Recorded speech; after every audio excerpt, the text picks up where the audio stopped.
One, it reminds us of how much our natural environment is a taonga, and it invites us to treat it as something worth treasuring, which it absolutely is.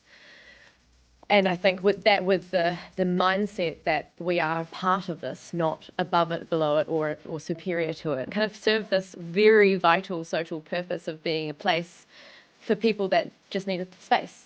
And so that does invite all sorts of different people, be it locals or people from around the world, coming generally for a purpose to come and see something, but also just coming to use the space to be.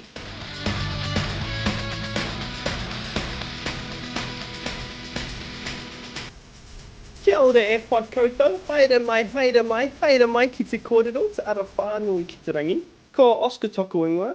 I'm here co-hosting with Kodrian today, and our guest is Lucy. Kia ora, Lucy. Kia ora, Oscar.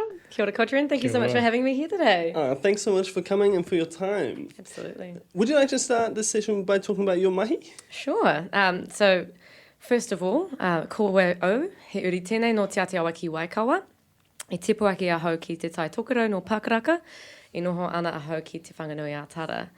I mahi ana ahau ki kai arahi auaha, innovation lead, more Te Matarau Māui. So I am the innovation lead at Te Matarau Māui. My name is Lucy. I'm a proud Northlander, but have called Te Whanganui a Tara home for the last 10 years. Been doing all sorts of different things mahi-wise here. Where do you want me to start? So that's the thing. We wanted to start from intro. I had a beautiful intro. I was telling Oscar, I met you at the Climate Kōrero that was organized a couple of months ago by Wellington City Council. And the cool things I saw that the mahi, the passion you have around that, and your energy.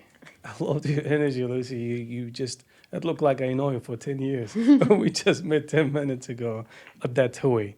I also, when you presented your mahi, I was very interested to know more, to have like a sit down with you and have a conversation. So maybe I want to ask you this question I want to start with. So what's your mahi? What do you do about? And what's also, I know you're passionate in climate. What took you to that space? What drive you to there? Oh, beautiful.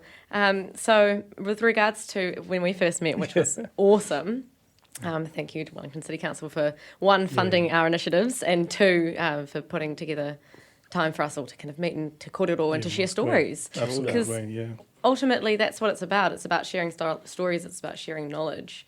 My kind of story, I guess, but when it comes to environmentalism, started when I was little, kind of growing up rurally, growing up in this very small kind of place in the middle of nowhere, basically, and going to an enviro school certainly helped. And I was fascinated by the environment from a very young age, and was involved in lots of different environmental initiatives just kind of by virtue of being the environment I was, which was awesome. Kind of fast forward a wee bit, as an adult, I felt kind of that I've been lacking a bit in terms of my kind of commitment to the environment and not kind of doing as much as I think I really should be doing. And a lot of that comes down to time poorness, which is such a stupid excuse. It's all balance, especially over time. Yeah, so you kind of find yourself kind of doing what you can, but ultimately kind of where I've landed, and this is the sort of the special moment where it kind of became kismet, is that my mahi has converged with my passions, and I get to run, I get to run an innovation program called Ka Kākano Māui, which is a one-day innovator sprint based around climate mitigation strategies and solutions for the future. And so we are weaving mātauranga Māori, we are weaving connections into te taiao, and the uniquely Māori perspective that comes with living in synchronicity with our natural environment, and how that creates conditions for us to think about climate mitigation strategies in different ways through different lenses. And so I get to encourage and inspire and kind of, awhi these innovators along so that they can create, the climate-centric solutions of the future, whatever they may be. But also mostly it's about kind of setting them up with the strategies and the mindsets and the frameworks that they can then use to then problem solve in other areas. So that's quite cool for me. There's so many important pieces of mahi about that you do, that you just said, like climate mitigation is super important, to even mātauranga Māori is super important, to platform that innovation and the development of like solutions to those ideas. That's fascinating. And you know what I found also interesting? Yeah. Now, how many strategies and people you met through the way. Yeah. Absolutely. I want an interesting way before. Sorry, ask. No, go. With the other question, but I want to, because you mentioned something, the way you've been leading innovation. So probably you met a lot of people who came up with the cool ideas of projects. You want to share, like, how was the experience in doing these projects you've been doing? Absolutely. So my first sort of foray into the world of innovation came through Te Papa. I worked at Mahuki, which was the innovation hub powered by Te Papa. They do great mahi. Oh, man, it was amazing. It totally spoiled me for my whole work life. It was so cool. We pioneered the field of culture technology, and everything that we were doing was around storytelling and creating products and services for the museum, gallery, library, archives sectors, the GLAM sectors. I got the acronym round the wrong way, but you get the gist. And I was surrounded by these incredible, innovative, curious, questioning, like get up and go types. Multidisciplinary. Yeah. And these teams of people, we'd had 10 teams per intake and 1 intake per year for a 4-month program. But these people had such complementary skills. You had to have teams that were composed of people with different skill sets in order to have a functioning business, and also to be able to support each other and lean on each other in different fields. And so I was surrounded by these just amazing thinkers and doers and planners and imaginers, not to mention also the whole network of mentors and speakers that we'd bring in, not just from Aotearoa, but also from around the world as well. And it was just this kind of petri dish of and a hive of innovative activity. And it was amazing. And then it kind of wasn't in the strategic view of the new kind of phase of Te Papa, and it ended. So, I mean, all good things do come to an end. We ran for 3 years. Yeah, right. I was there for 2 of those, the final 2. Amazing. And yeah, just... What a journey. Amazing, yeah. I think Te Papa is a beautiful melting pot of a lot of different platforms and approaches and some great minds. Yeah. I had an opportunity to be a security guard at Te Papa for a little brief time in my career, and just to see all the different people who use the space, all the different exhibits, all the different events and guest speakers, it is a real community and cultural hub in Aotearoa for sure. You were a security guard. I was. You reminded the movie, the movie in the museum when the things move. Is Night that at true? the museum. Yes, absolutely. It was moving like at night? that. Absolutely. Oh my God. Absolutely. It was exactly the squid like come to life and just try to shuffle closer to the Luckily, ocean. we had good chat, so that was fine. But so they would try and sneak up on you for sure. Absolutely. But you touch on a really valuable point there in terms of like museums in particular, but also galleries and libraries. Kind of serve this very vital social purpose of being a place for people that just need a space. Yes. And so that does invite all sorts of different people, be it locals or people from around the world, coming generally for a purpose to come and see something, but also just coming to use the space to be. And it's the kind of space that invites people to have ideas, invites people to be curious and question things, which then creates the conditions for a safe place for people to have difficult conversations. Absolutely. It's been a platform to protest too, like a Absolutely. Rallying point, and Waitangi Park has been a really central place. I think Te Papa is a really interesting platform for a lot of those reasons, and I think it's flexibility to do things differently. Like, I was thinking when the Te Tiriti exhibit got vandalised. Remember that so well. Like, I mean, that crazy event that happened in the first place, but I think really interesting that they decided to leave it there as a further extension to that kōrero, because, I mean, that kōrero, Te Tiriti is such a profound and nuanced kōrero, and like we need to get our stories, both sides, everyone's experiences, everyone needs to platform that, and we need to really kind of work through Te Tiriti. So I thought that was a really interesting approach for the National Museum to take, was to kind of platform that next step in that kind of discussion, or that next chapter of the history. And I guess it's important now more than ever that we are talking about it. We're approaching the bicentennial, which is, I always get confused when you say biannual, if it's half 6 monthly or if it's 2 yearly. But Yeah, that's 200 years. 200. We are approaching 200 years since the signing of Te Tiriti or Waitangi, and also 5 years before that, the signing of He Whakaputanga. These two very, very pivotal documents that set us on a course of history unlike any other nation in the world. And I think that coming up to this sort of big pivot moment or this big kind of like watershed kind of anniversary, it's a time for us to really reflect on how we want to manage partnership going forward into the future and how we want to kind of re-embody these promises that were made by our ancestors, and and be accepting and generous and do things in the spirit of reciprocity and biculturalism or multiculturalism, and just bring people together, man. Absolutely. Exactly. If Te Tiriti was actually followed, then it's a pretty amazing blueprint for that collaboration. I think there's a really amazing future in New Zealand where that is Te Tiriti centred, that works for everybody. I hope so. Absolutely. I hope we get there. I hope so. I hope that's within my lifetime. Absolutely. Otherwise, we can fight for it. Continue stepping towards it. Absolutely. So while we're talking about Te Tiriti, I want to ask Lucy, how you see that with the climate, how we can relate it to it. How can people, audience who are watching, listening to this podcast, they say, okay, what is the potential of Te Tiriti with the climate? So in your perspective and your background coming from, how you see what's the word of transitions, cross-culture, what they call, like if two things combine together? Forgot the word in like English. Convergence?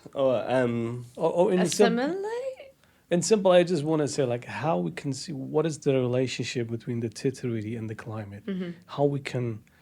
That's a fascinating question. It's a Yeah. big answer. That is a big. There's a big question What's that opens up so many more partai. Yeah, absolutely. All of which I don't have an answer to, but I guess I could hazard to say that when it comes to Te Tiriti, it's a framework for collaboration and it's a framework for partnership.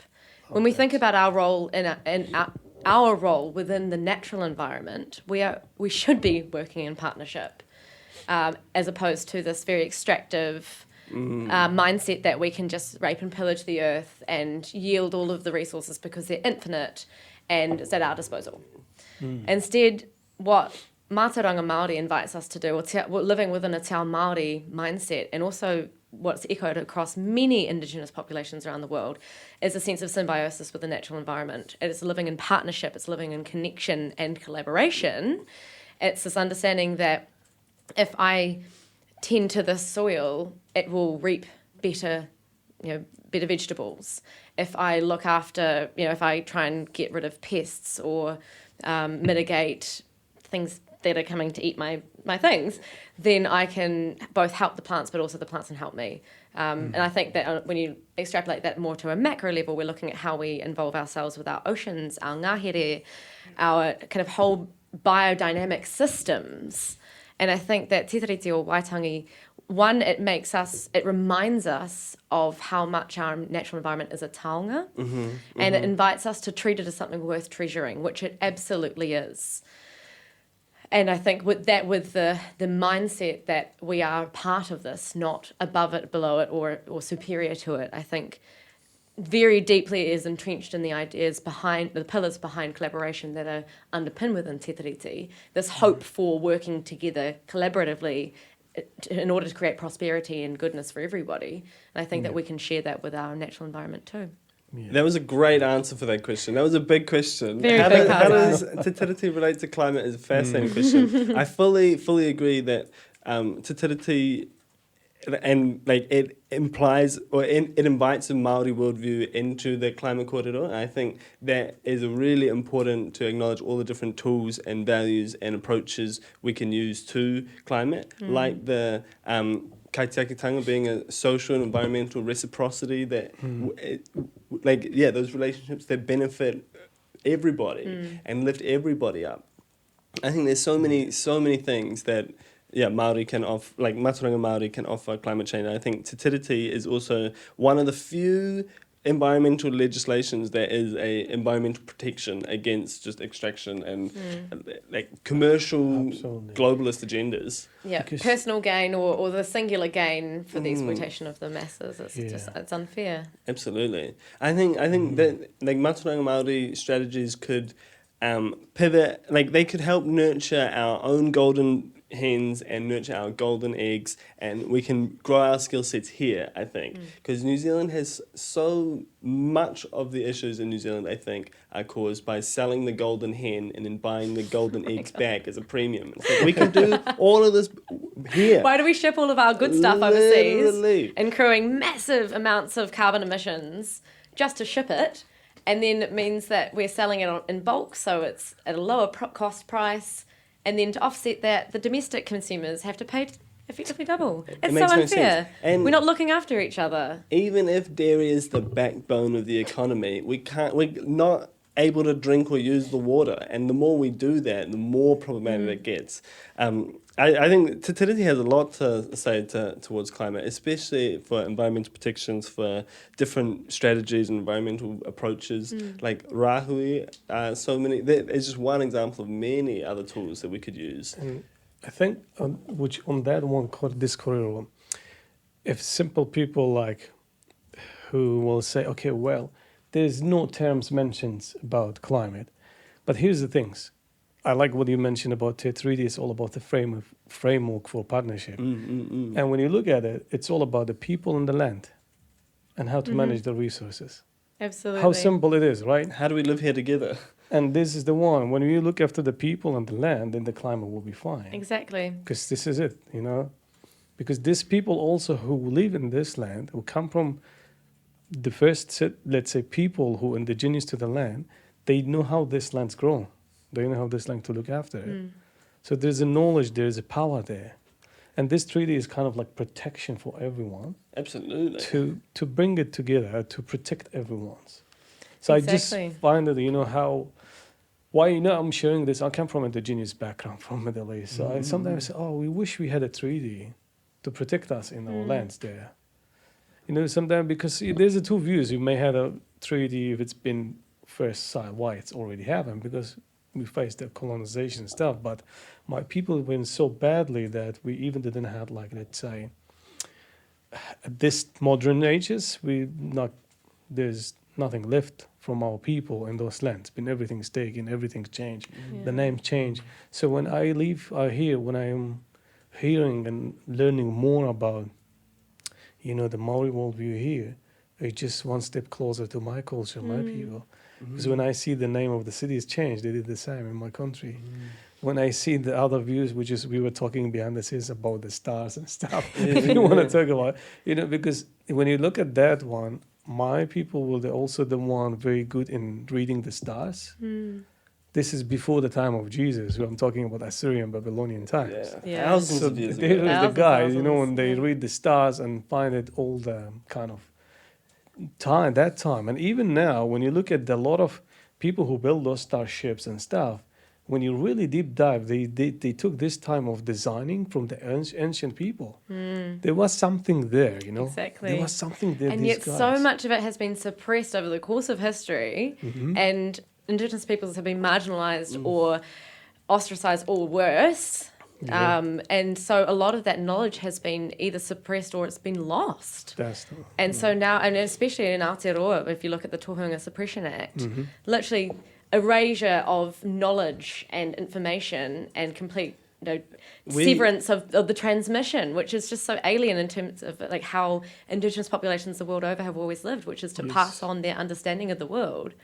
To the next people. We have no idea how many thousands of years we've been set back by the loss of that knowledge. Exactly. You know what I mean? I think that's fascinating. I think there's a few things there. You could probably argue that climate change is an extension of colonialism and globalization and commercialism and industrialism. Yes. It's clear, because we look how fast we're growing from all the sides. Yeah, absolutely. And how fast we are using the things more than what we wanted as a people. Absolutely. Well, that sort of brought me to a second idea surrounding how Te Tiriti relates to the climate is everything that happened after the signing of Te Tiriti. Right. And I guess the decimation of trust and the decimation of lands and the active impacts of colonization through all of its nastiness. Since it was signed, it wasn't actually employed in policy till 1975. There was 135 years where it was omitted from New Zealand's development. And I think that's another process that has set us back how many hundreds of years? Yeah, I mean, if you think about Te Tiriti, the one remaining copy that we have from Waitangi was literally rolled up and chewed by rats because it wasn't sitting in an attic before it went into the vault at Archives, and before it's now in the He Tohu exhibition over at National Library. Yeah, I think that's just forgotten. It was intentionally forgotten about. Yeah, absolutely. And I think that has had an enormous impact on so many dimensions of Aotearoa, particularly environmental health. Absolutely. In my honours degree, I was looking at different environmental management strategies, and I used the Waikato and the Waikato River as an example that was like biodiversity thriving in the 1860s, and then like nowadays it's like one of the most polluted rivers in. I think the stat I saw was third most nutrient polluted river in the world, which is rough. Oh my gosh, super rough. And then Havelock North became one of the environmental disasters because the waste and all the waterways got all mixed up. And then thirdly, in terms of environmental changes and management strategies, Canterbury and Christchurch became one of the worst environmental disasters in New Zealand's history since the 1990s. Like, that was completely diving into industrial farming and the associated impacts of all of that. But it's estimated globally that we have roughly 40 harvests left in terms of the soil quality necessary to actually produce food that's edible for human beings. And so if we are to consign ourselves to that fact, then, maybe we'll invest way more in hydroponics and different kind of vertical farming structures. Yes. But, I mean, let's actually look at the issue, which is that we have been raping and pillaging our soils, and we have been flooding them with pesticides and herbicides and fertilizers and all this crazy chemical shit. Sorry. No, absolutely. And to the detriment, and we've also been overexerting the soil as well by not reticulating different crops and just kind of very aggressively doing the same thing repetitively.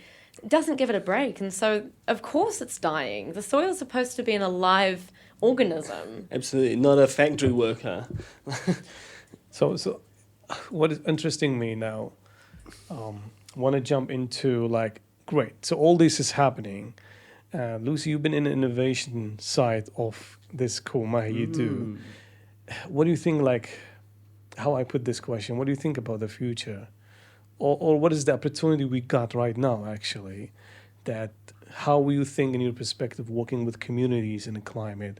What are the initiatives there that we could look at them, or we could work with some organization around there to do our bits as a human beings on those lands? Another pretty huge question. Amazing partai, Kodrian. Thank you. I guess I am an incorrigibly optimistic person. Yes. I am very hopeful. I love that. And sometimes, the world does just beat you down. You're like, oh, it's awful and hard and everything's scary. But actually, I think ultimately, I believe in our collective capability of making things better. Yep, I believe in human curiosity and our desire to make a better future for our mokopuna, to support each other, to come back to our natural instincts of being collective and collaborative, which we seem to have lost over kind of the course of industrialization and modern history. And I feel that I wrote this for a kaupapa I was involved with in some past mahi called Indigenizing Design. It's a global webinar series where we unpack different issues with different practitioners around the world, and they're all Indigenous and all different types of designers. But anyway, I wrote something, and then I thought afterwards, I was like, oh my gosh, is that too grandiose? But ultimately, I think I said something along the lines of the answers to anthropocentric climate change issues lie in Indigenous solutions. I fully agree with that. And I said, I showed it to one of my colleagues and like, oh my God, that's exactly it. And I was like, you don't think that's a bit much? That's a pretty big claim. But actually, it's a return to nature. It's a return to our natural conditioning of living in harmony with our natural environment, not taking more than we need, not exploiting the natural environment around us for our personal gain, but thinking about how can I be a good ancestor? How can I leave as tiny a footprint on this planet and give back as much as I possibly can? And I feel that there's a tidal shift. We've been prattling on about climate change for decades. Yeah. The very first study into climate change was conducted in 1936 into greenhouse gases and the effect of the greenhouse gas effect. That's almost 100 years ago, and yet we still are having to preach about this shit. Like, honestly, we haven't... The IPCC's people are waking up. They've been saying the same story in higher and higher resolution every year since the 1990s. Like, we know the kōrero. But we showed when we could actually collaborate globally with the banning of CFCs, so we can do it. We've done it before. Yeah. And COVID, to some degree, was I think that was a fascinating opportunity. So interesting. Where we, the opportunity to triage social essentials and all of that and do things differently. And, if we are going to work from home and rally the workforce, then, all the ways to do that. It did feel like the response was and back to business as usual. Yeah. That was the worst part about it, was that it showed us, it gave us a glimpse of hope of how things could be if we prioritised our mental health, if we prioritised our physical and social health, if we came back to doing things with our whānau, like baking bread and knitting and crocheting. Absolutely. And not to, that's definitely not to underappreciate the tireless efforts that some individuals did just have to go through. COVID was crazy, for sure. Crazy times, but it gave us a glimpse of how it could be. Absolutely. But we didn't take that opportunity. Instead, we just slingshot back like a rubber band to even worse than pre-COVID levels of social isolation, of loneliness, emissions, of buying shit online and chucking it all around the world, Waste went through the roof. Unbelievable. Absolutely. So, because what is also other interesting, you may have faced it from the people who will say, okay, great, so we will be only doing what we need, but in the modern age we are living, you see everything is fast, right? So how we will maintain let's keep what we need, but also because some people think if we would tell them let's go back to nature, they're thinking, oh, we should slow down our progress or growth of development of the world. I don't see it like that one. What I see is just, it's, if I don't need, let's say, 2 coffee in a day, if I can survive 1 coffee, let's just do 1 coffee, right? Absolutely. So what are you thinking, Lucy, around when you get these kind of arguments about saying, hey, look, we are a moving world, we are in a modern age. How do you connect that with the Indigenous perspective as well? Another great part of it. I guess I'd say that we all have the power to be conscious consumers. Right. We all have the power. I mean, there are obviously limits to that, and there are limits in terms of accessibility and geography and privilege that definitely play into the equation. But we do all have the choice to put our money where our mouth is to some degree. It might be one very minute choice of not buying something online that's shipped over from China, that's made in Bangladesh, that's in really, really poor conditions. It might be, maybe I don't need that thing. Maybe I will instead save my coins, buy something that was produced locally if I desperately need this item. Or repair it locally. Or repair it, exactly. I think the right to repair is so critical. I give the example, my parents got given a toaster for their wedding present. That was in 1981. This toaster lasted for about 25 years. Dad would repair it, he would replace the elements, he would rewire it, he would fix it, tutu with it, blah, blah, blah, blah, to get it, continue its life. Many a toast. It saved many a toast. And it saved many a breakfast for us younger kids. Nice. And but he would constantly be able to repair it. And then one day it broke down and he wasn't able to source the elements anywhere. And so he complained. He's complained to the people that he got them from in the past. He said, why can't I purchase the bits to fix my toaster? I don't need a new toaster. It's perfectly functional except for one element, maybe 3, but, whatever. And they said, we it's just cheaper to That just model buy a doesn't new... exist anymore. Yeah, exactly. It's just cheaper to buy a new toaster. Just don't worry about the other one. Just buy a new toaster, buy a new. And so because of things breaking down, because of things being made more poorly, because of the cheapness of items... They're not built to last anymore. They're not built to last, but also we have a throwaway mindset as well, because we think of them as having kind of like, maybe a finite lifetime, or either I'll get bored of it or it'll break down and I'll just buy a new one because it's cheaper. Instead of, maybe I will put some attention into learning how to fix this thing, or I will help others to fix these things so that we're reducing how much stuff we're pumping into our landfills, or that we're not recycling. Yeah. And also we're saving our money as well. So it's about, yes, it takes understanding and knowledge, but if you can make those types of decisions, they are open to all of us. Yeah, I think those are the sorts of solutions that really open our options. Like, they're the sorts of things that give us more options, Like, why doesn't every 16-plus-year-old have to have, 100 hours at a repair shop, Imagine if high school education was actually more about practical life skills as opposed to things that you don't need. Like, I'm sorry, I haven't used algebra. You might be onto something there, actually. But imagine if it taught us how to... For example, just 2 days ago, my partner and I, we've recently bought a classic yacht, which was on the brink of breaking down, and so we're repairing it. And at the end of a long day working on the boat, we got a flat tyre. And my partner kind of was getting out all the stuff to start fixing it, and I said, do you want a hand? And he's like, no. And then kind of proceeded to do things, and I'm like, have you done this before? And he's like, I've never done this before. And I was thinking, isn't that crazy that you can get through a life, an adulthood of driving, pretty much every day, to and from places, not have a flat tire, that's great, but also not to have practiced changing a tire. And I thought, wouldn't it be great, just fabulous, if alongside being able to learning how to cook, which is pretty useful, very useful at high school, huge and skill. would work, Absolutely. very useful. And but, they eat throw in so tires, much. Yeah, exactly. All of those skills, like, you get first aid, you get your driver's license, Exactly. you get your outdoor ed, you get your cooking. How do you approach taxes if you want to be self-employed, or things? What even is career and professional development? Exactly. How much should I be getting paid for this job if I've done this much training? These are sort of pretty critical life skills that some people have access to the information about and others don't. And so we shouldn't be privileging certain groups, because of just who holds the information. It should be shared at, when we're in our formative, kind of basically captive, captive audience for however 13 years. Yeah.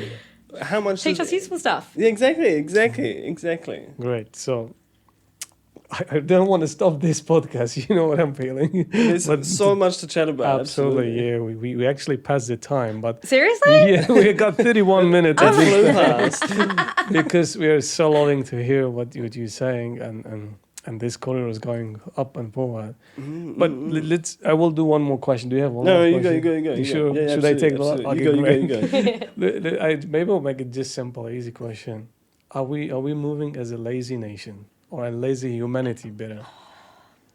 Because whatever you say, that's exactly. I think we are thinking we are smart, getting into AI generation, but are we getting more lazy or more clever? What do you think? Yes, I do think that we are becoming more lazy. We live within the experience economy at the moment. Everything is sorry. Let me restart that. We live within the convenience economy at the moment. Everything can be purchased online from the comfort of my pajamas and shipped to my door the next day.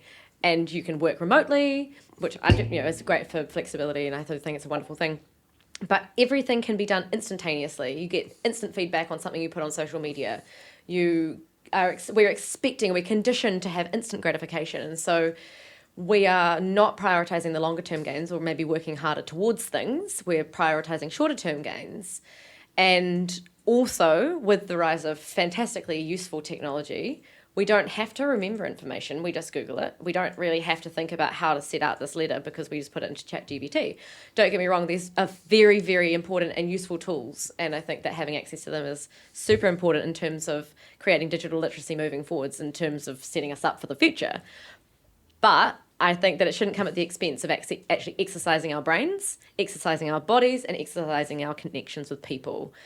Because, if we're just sitting in our rooms, in our pajamas, on a screen all day long, not interacting with other people, our mental health is going to suffer.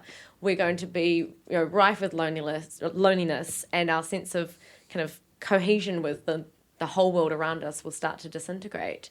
Yeah.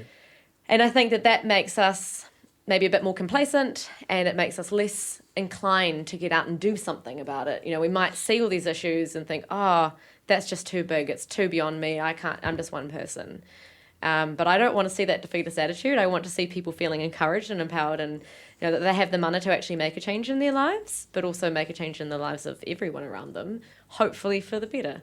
Yeah, wow, what a beautiful... That was a great answer to another really amazing, big question for sure. Yeah. And there's a lot of things that makes me think about. Like, Indigenous perspectives can really help us to extend our gaze and our decision making and our thought processes to consider not only the context right now, but the context we want to leave for our mokopuna. Yeah. I think there's so many tools and approaches we can use to stay buoyant and energetic and positive and engaged in ourselves and with each other, and that kind of building community.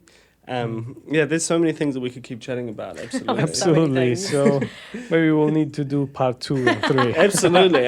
I would love so be open I'll for clear my invitation. calendar. Yeah, Absolutely. I'd love to have more Kōrero with you, Lucy. You're just... I love your energy, Lucy. Oh, yeah, I want to just say it even here. Absolutely. Your optimism in this space. Absolutely. Exactly. Gotta be hopeful. Absolutely. That's the one. Absolutely.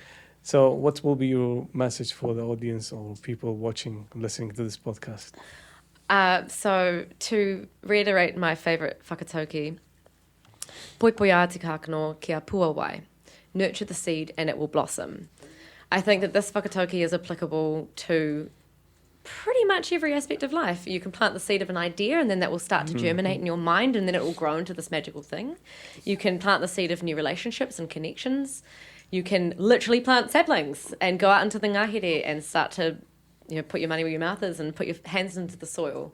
But however you want to conceptualize it, I feel like it's a really beautiful whakatauki and words to live by. I think that is a beautiful whakatauki. That makes me think of cross-pollination and how experience from one area can help lead to answers in other areas. And you don't know that until you get that experience. And it's the whole network of things that the Indigenous mindset comes to the conceptualization of the world, is that everything is interconnected. We're all in an ecosystem.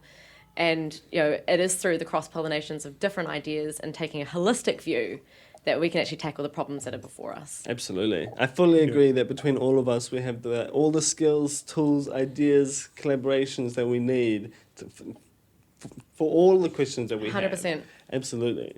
Absolutely. Wow, awesome. What a great finish. Thank you, Lucy. And the last thing we've got for your time today is our question from our previous guest. Which you may not know if you only watch the YouTube. You won't know which one. How would you connect with your neighbour to know them better? What are the steps you will take? Oh, that's a beautiful thing, because we live in such an we're becoming more and more isolated, which is just disastrous because it goes against our natural instinct to be collective and to be community oriented.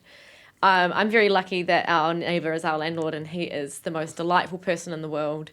And effectively, when we went to do the flat viewing, we sat and talked about birds and trees for about 2 hours. Excellent. And I guess it's through asking meaningful questions. It's about asking more questions and listening more, because people are fascinating. And if you ask them things that they're passionate about, they'll give you passionate responses. There's opportunities to learn. Exactly. And to find connection, And I think that's probably my best piece of advice for building any kind of connection with anybody at all, is to sit down and have a kai. Because we all share a fundamental human need to eat, and it's so much better shared. Because it's with kōrero, it's with memories, and you can, through that experience, you can connect on a very human level and find things that you can connect over, even if you might come from totally different, diametrically opposed perspectives. I think food is such a great common ground. I think it's important to find those other common grounds to keep building those bridges of how do we all know and experience this world, and then how do we know and experience this world together. I think that's a great answer. And you get an opportunity to ask your own question as well, so we'll give you a little bit of time to think about that. Awesome. So that's us, I think. I think that's all the time we've got for today. So thanks so much for watching and listening, and we'll be interested to hear your comments in the comments. Thanks so much. Kia ora. Ka kite.